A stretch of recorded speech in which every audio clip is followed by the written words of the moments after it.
PHP, les questions autour du développement durable, des enjeux environnementaux, c'est quelque chose d'extrêmement important. C'est d'une part une responsabilité, je dirais, éthique pour l'institution de se poser ces questions. D'autre part, à travers l'impact que ces enjeux ont sur notre activité, sur l'état de santé de la population, eh bien, c'est pour nous une condition de soutenabilité. C'est aussi un enjeu de transformation de l'offre de soins et de l'organisation des soins.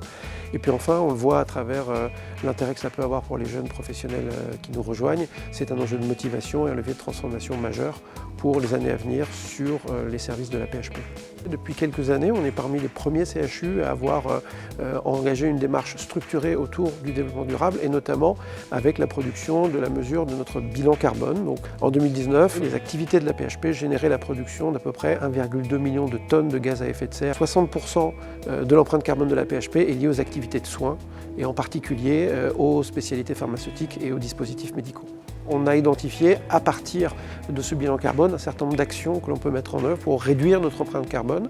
Par exemple, essayer de mettre en place une estimation des parcours et de l'impact carbone des parcours de soins, mais également être en capacité de mettre en place dans chacun des GHU des plans de décarbonation qui vont nous permettre d'atteindre les objectifs qui sont ceux fixés par le gouvernement. On est sur, dans le cadre des engagements de l'accord de Paris, une diminution d'à peu près 5% de la réduction des gaz à effet de serre.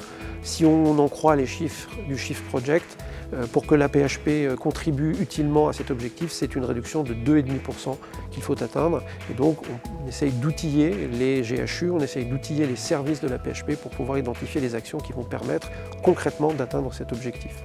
Par ailleurs, on a aussi un plan de formation, notamment à travers la réalisation d'ateliers de Plenelsphère. Donc c'est un atelier qui est un peu sur le même concept que la fresque du climat. C'est vraiment un atelier interactif basé sur la photo-expression. Donc les personnes ont des cartes qui doivent présenter au groupe selon ce qu'ils en comprennent, ce que ça leur fait ressentir. Et l'idée est d'en dégager des grandes idées sur le développement durable et les impacts du secteur de la santé sur l'environnement. On est aujourd'hui 38 animateurs et animatrices à la PHP et on a sensibilisé plus de 300 personnes. Notre objectif, c'est d'atteindre et de dépasser les 500 personnes d'ici la fin de l'année.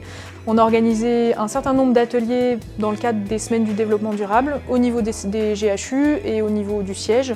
Notre objectif est vraiment de toucher tout type de profil, que ce soit des soignants, que ce soit des administratifs, pour en fait essayer de mettre en place aussi derrière des actions pour améliorer notre performance carbone et notre performance environnementale de façon générale. Il y a un chiffre qui m'a marqué, c'est le nombre en tonnes de déchets produits par la PHP, c'est 36 000 tonnes par an. Un lit, c'est 1 tonne de déchets. On met en perspective plein de choses à l'échelle de l'institution, à l'échelle des hôpitaux aussi, et en même temps ouvrir plus largement sur les questions du développement durable à l'échelle mondiale. Moi, ça m'a tellement plu que j'ai envie de devenir animatrice des plans Healthsphere. C'est vraiment tout l'enjeu de ces ateliers, de pouvoir porter le propos que, en fait, le développement durable, c'est l'affaire de chacun, c'est pas un sujet qui appartient aux experts.